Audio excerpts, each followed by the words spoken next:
Welcome to Changing Course. I'm your host, Maya Adam, and I'm delighted to welcome today's guest, my incredible Stanford colleague, Carolyn Rodriguez.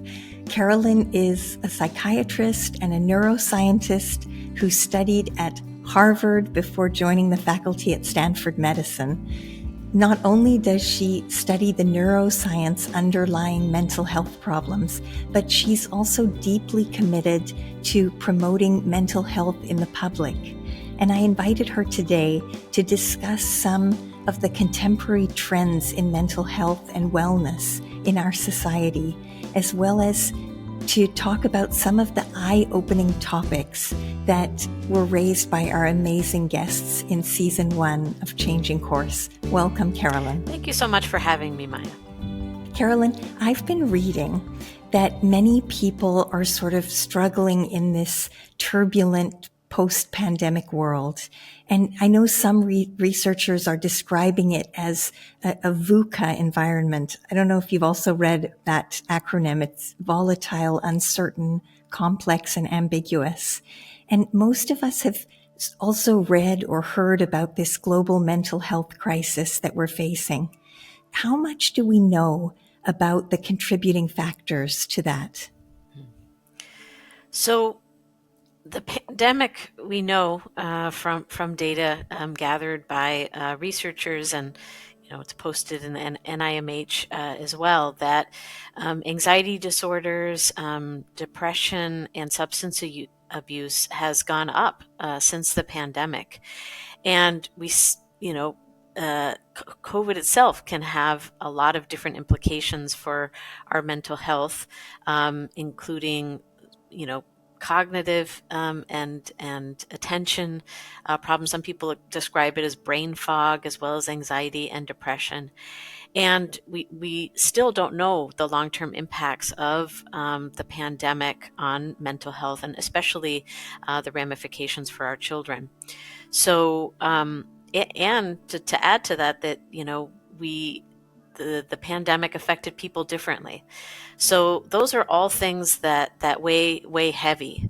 But on the other side, the pandemic has also improved the opportunity and accessibility of mental health care in ways we've never seen before in terms of telemedicine.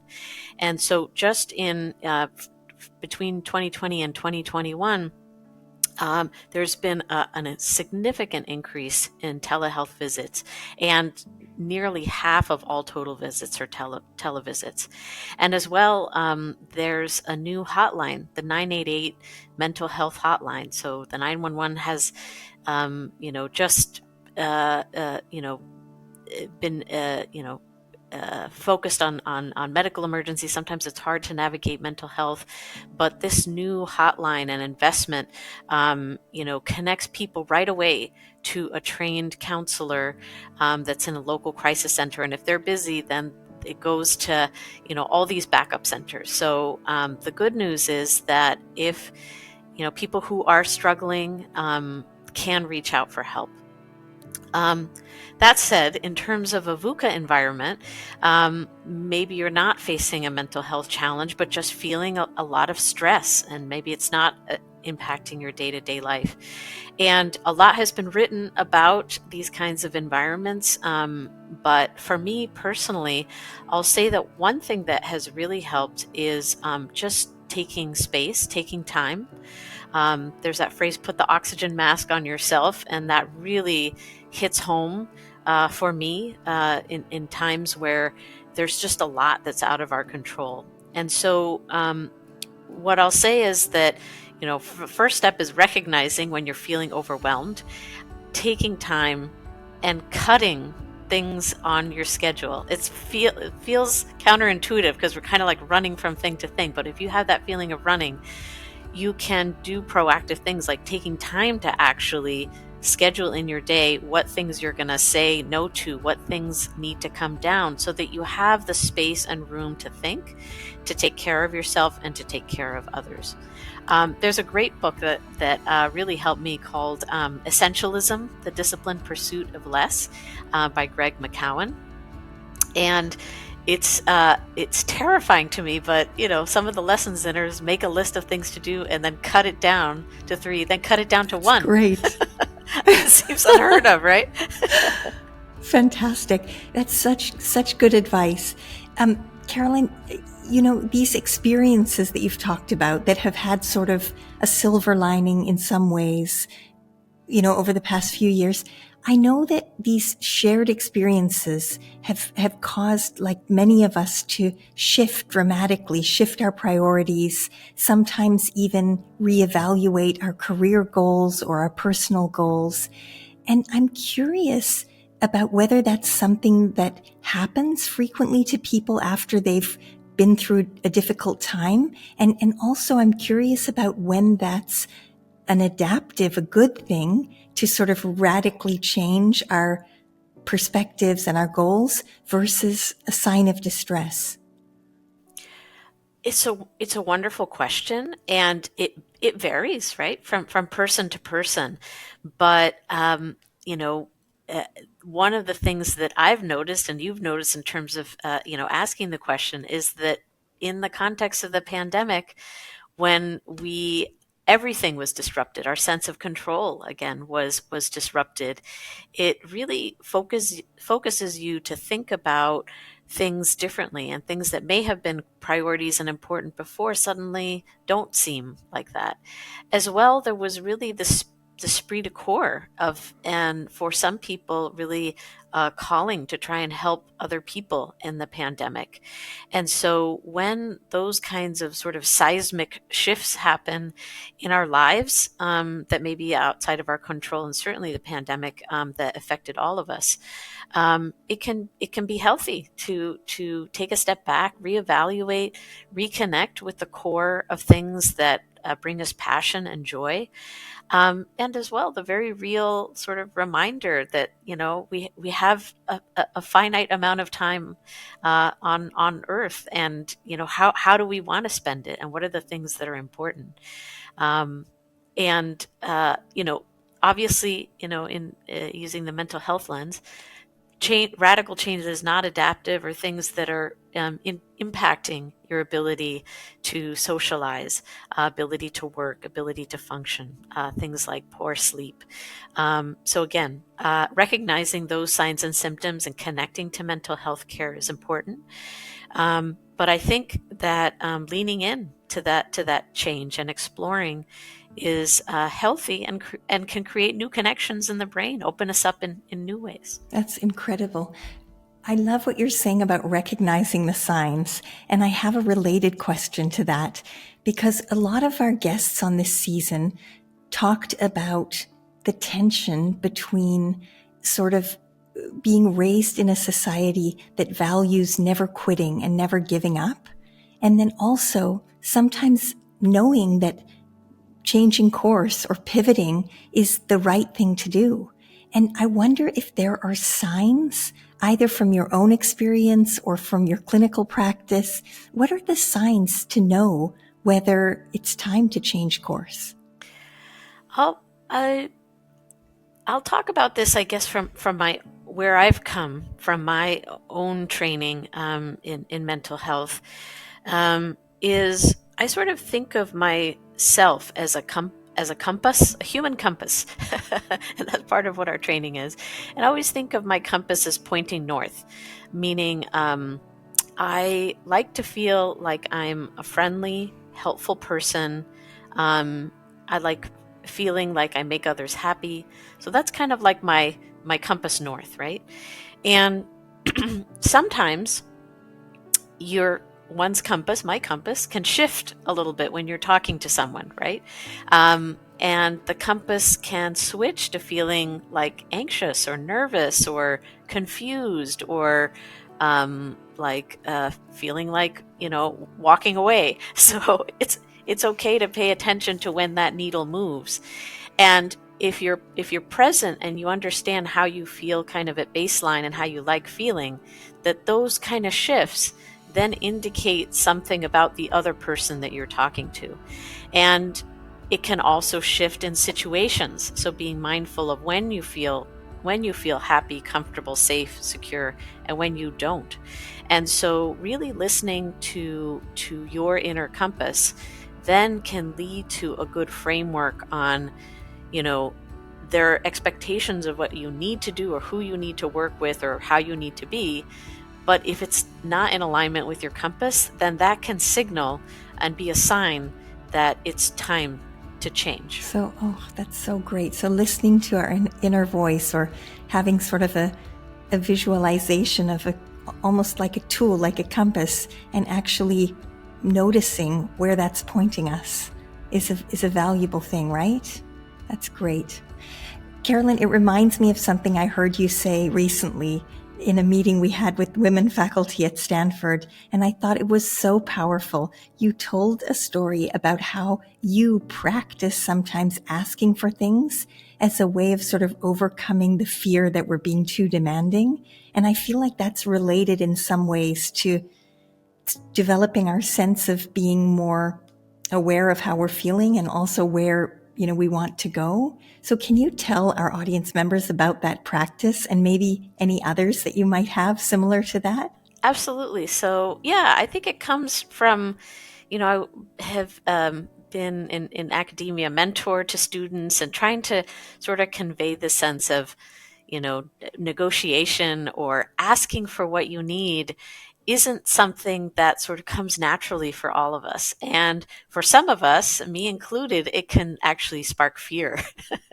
And because a lot of what I do is on, anxiety and obsessive compulsive related disorders, the way to overcome that is exposure-based therapy. So I figured, if I'm going to sort of practice what I preach in terms of asking for what you need, I really had to sort of reflect back. Why was it so hard for me to ask for what I needed?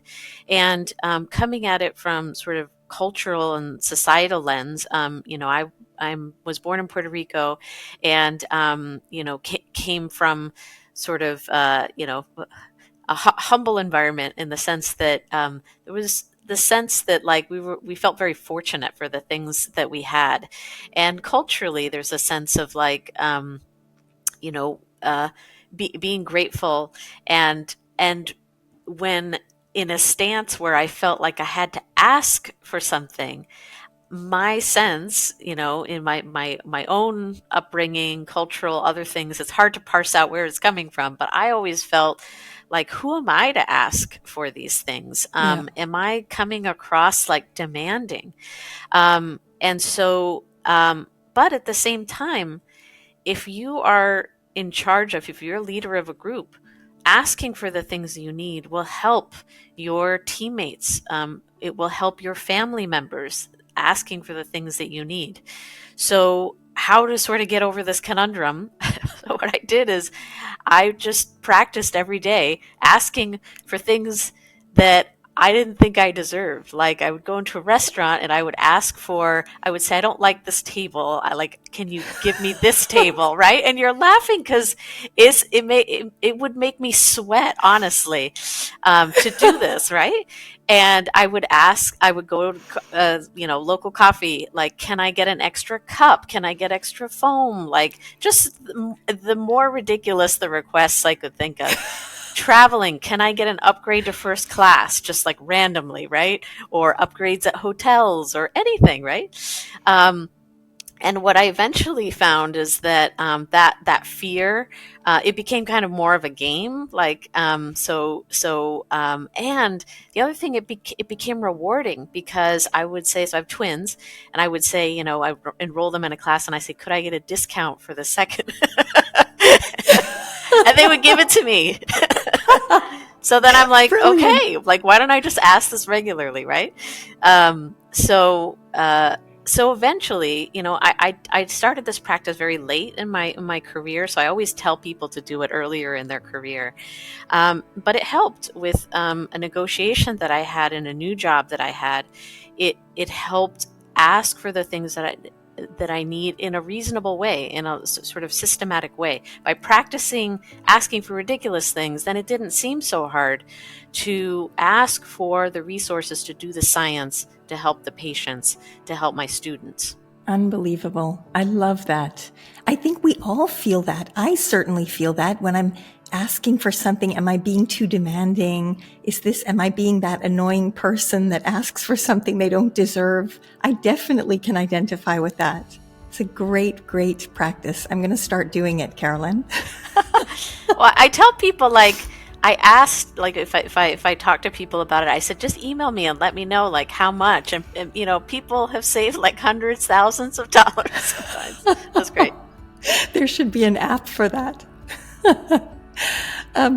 Excellent. Okay, Carolyn, one of our guests talked about something that it's just stuck in my head since we had the interview.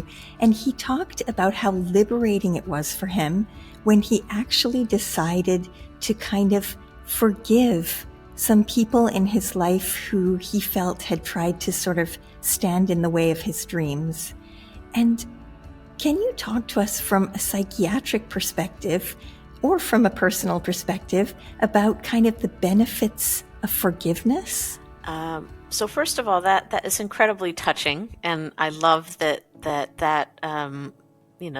they felt a sense of lightness and relief in that. It is a very powerful thing to be able to go from adversity to that feeling, right? And at the same time, I do want to underscore or raise this point that that forgiveness may not be the best path for a particular person, and that some people actually feel empowered by giving themselves the agency and permission to not forgive. And forgiveness also doesn't mean that you have to go back to a relationship and accept harmful behavior. So I think in the context of forgiveness, in my mind, I really think of it as bringing the locus of control back to oneself and releasing resentment and anger that can just kind of feel bad in our bodies. You can feel tension, you can feel anxiety, you can feel like you're carrying something like a literal weight on your back. And so there are some benefits of feeling like you're lifting and getting rid of the heavy rocks that are in your backpack. You're giving some lightness.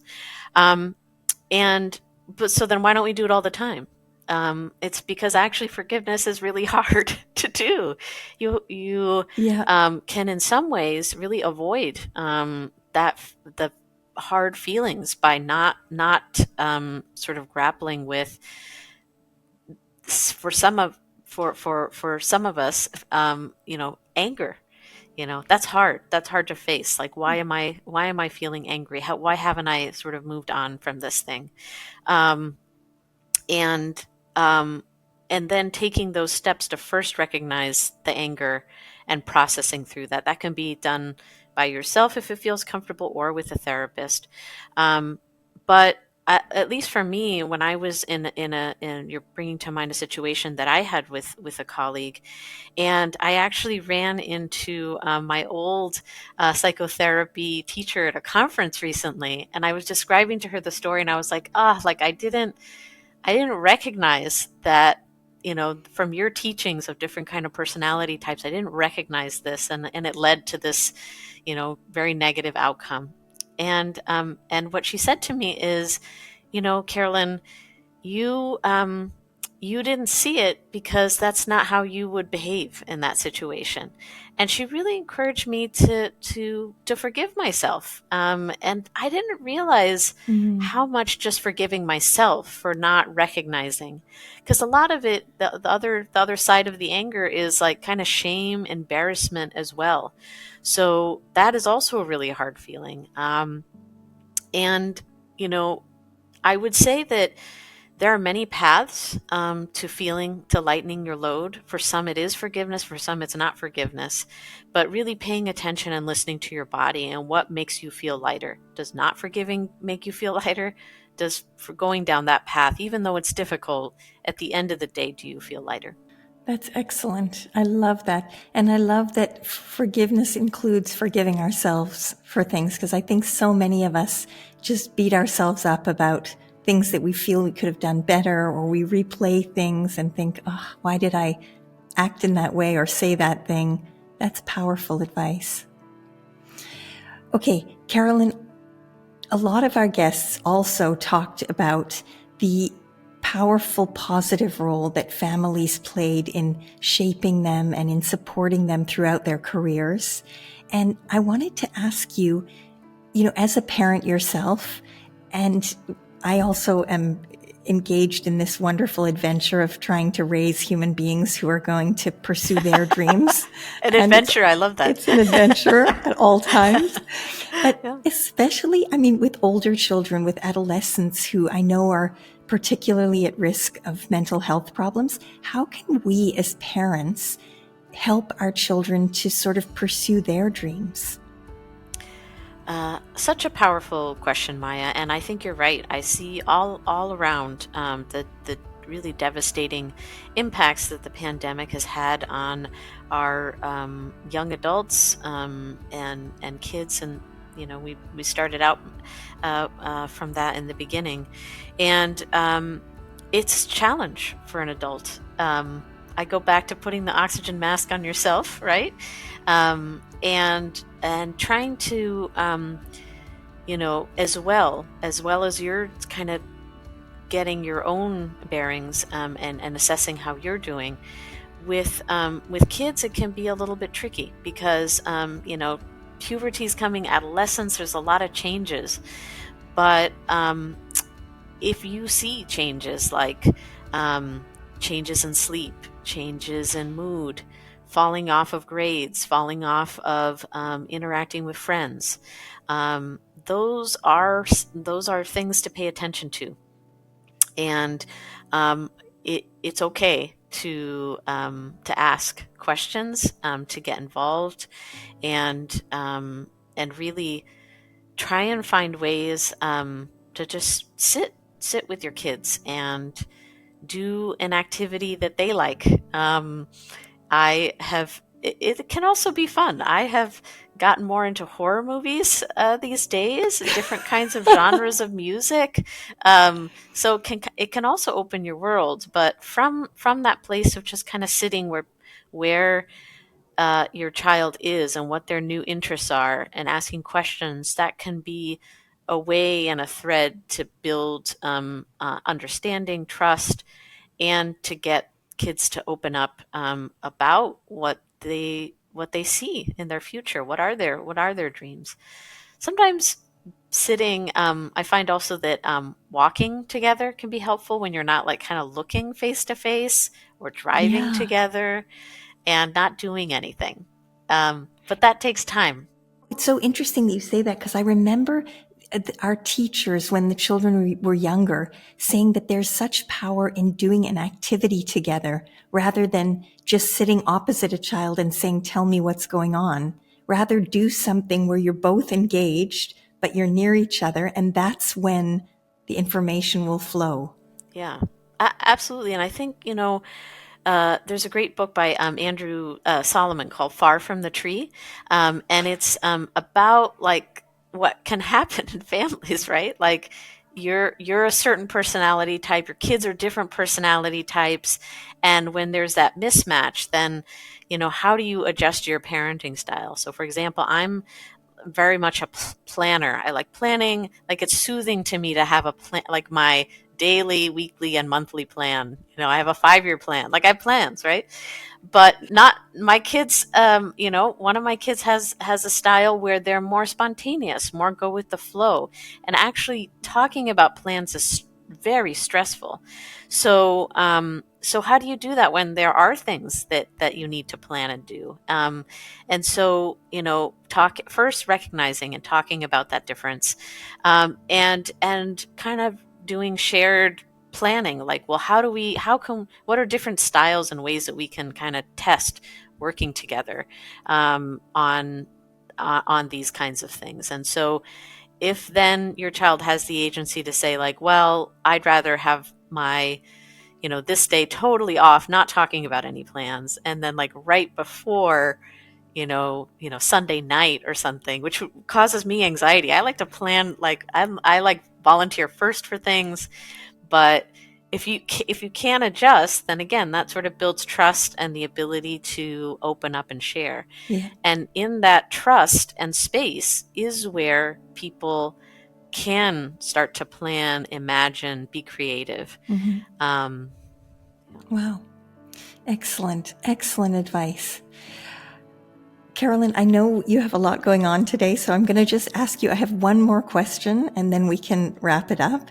And that is about sort of unexpected adversity. We've talked a lot with our guests about how they overcame unexpected challenges and setbacks.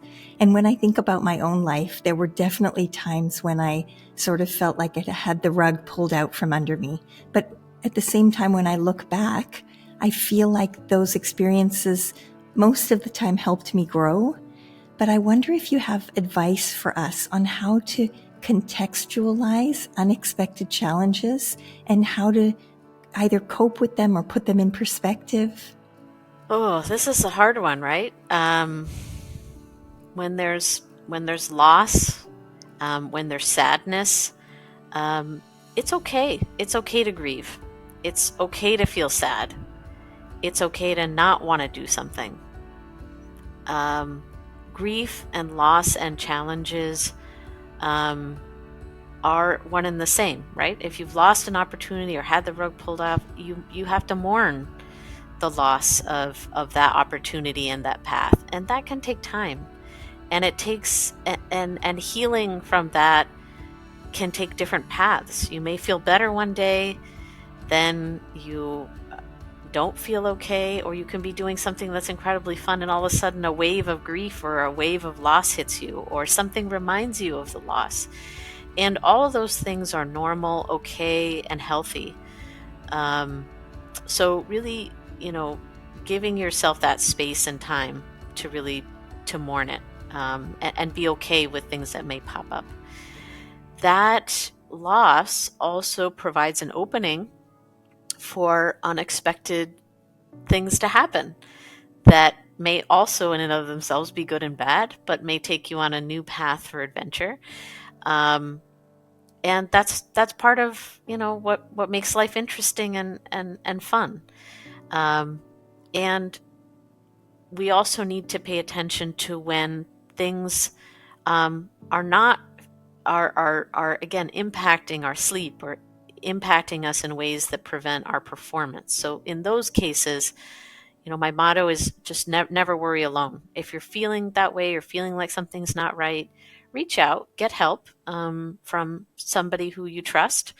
And I would say that as you mentioned, Maya, that sometimes things that have been the most challenging, overcoming those have been the things in my life that I'm most proud of. And have if you stack a few of those things in your lifetime, you can start to get a feeling of, I got this, right? Like, I've faced hardships before and I've overcome them, and look at sometimes unexpected wonderful things. Not all the time, but some things have come through, right? So to just focus on also prior times that you have overcome hard things. Oh, that's and excellent. Give yourself grace and really think about the hope for the future. Oh, how wonderful. Carolyn, you've given us so much good advice, and you said at the beginning that you see yourself or you hope to be the kind of person who makes people feel good. You've definitely done that today. I feel like I feel much better. I have a bunch of tools and pieces, little nuggets of wisdom that I can put into play. And I know that our audience members are going to feel the same way.